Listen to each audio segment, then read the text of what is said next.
Who do you hang out with? Who's it important to invest time with? And it's been suggested that if you are the smartest person in any room, you're in the wrong room, because what can you learn if you're only surrounded by people who don't ask as many questions as you, aren't as curious as you, aren't as intrigued as you, don't want to learn as much as you.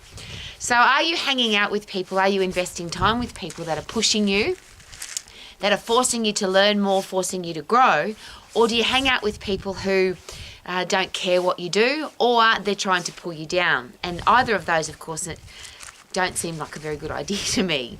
I want to invest time with people, not waste or spend time with people who are going to push me. And I always use the example, if you want to get faster as a runner, you don't go to walking class.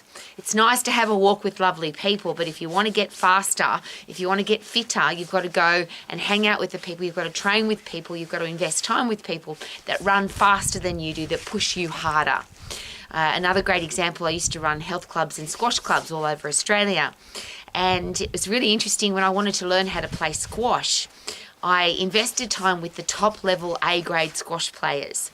They knew exactly where to put the ball, they knew exactly how to train me, they knew exactly how to teach me because they were really good at it. If I played squash, and squash in particular is a very interesting game because if you play with people that aren't any good at it, it's just a complete waste of time. So I learned how to play squash very quickly, and just as a very fun side note, the only sport I've ever beat my husband at, and he's a very effective, efficient, highly talented, highly skilled sports person, the only game I've ever beaten him at is squash because it was something that I was highly trained in by the very top people in the world. I'm sharing all of that with you because I invest a lot of time on my own as an individual person, but I'm always putting things into my head. Higher education, I'm always learning, I'm always asking questions, I'm always listening to people who know more than I do. Now, the interesting thing about experts, and that's, you can say, well, they know more about me, more about things, so they must be an expert. But the experts disagree. And that's what I find really interesting and really entertaining, particularly because I spend a lot of time in the garden and I often listen to the experts when I'm working in the garden.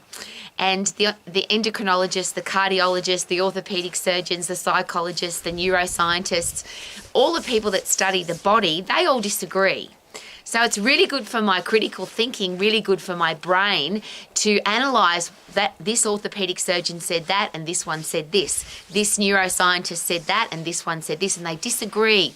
They argue with each other. So it forces me to critically think. And I'm asking this question very personally because I live in a world where it seems we're dumbing down. And I don't say that disrespectfully. I'm just noticing as an old lady that people are stopping. Well, our kids aren't thinking for themselves. Our kids are asking a robot. They're asking AI. They're asking, I know Google will soon be extinct. But it's like, well, I can't decide for myself. I can't work it out for myself. So I'm going to ask a robot. I'm going to ask a social media platform. And of course, everything that you get from social media, everything that you get from a robot, everything that you get from AI is groupthink. It's just a collection of everybody else's thoughts. It's not your own thoughts. It's not critical thinking. And I don't want to live in a world like that. I will happily admit that. I love that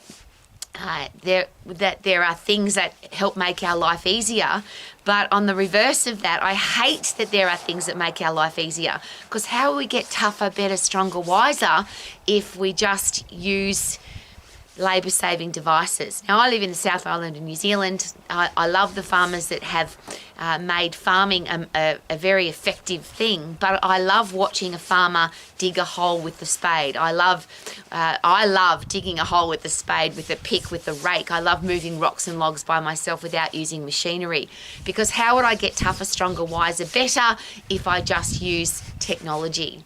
And I think that's the scary thing about technology. If you're hanging out with people that are only using technology instead of their own brain, what's going to happen to their own brain? There's a very important quote: if you don't use it, you lose it. If you don't use your own brain, it rots away. Literally.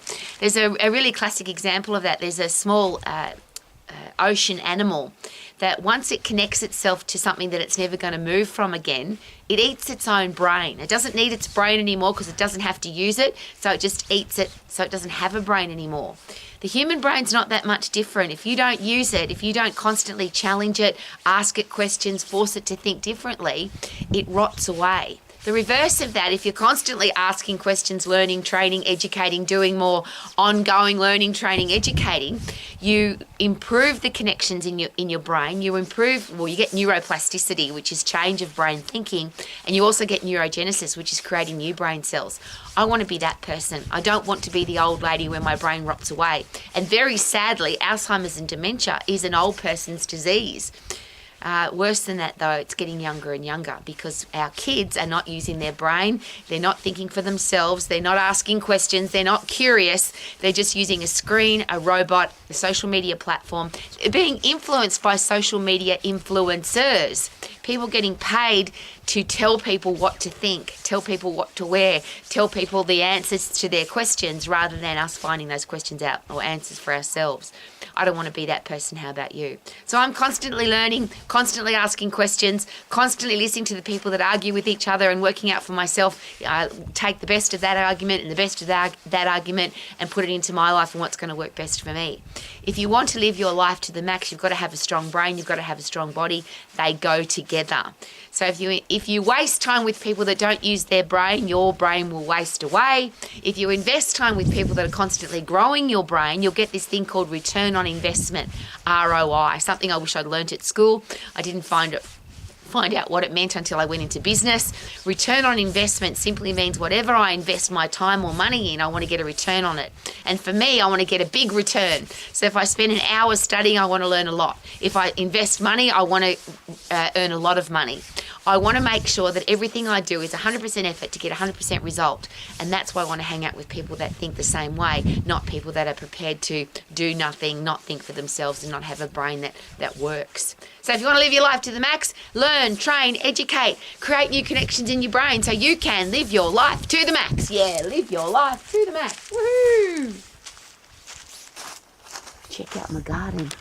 Woohoo! Check out the Mooner. Yay!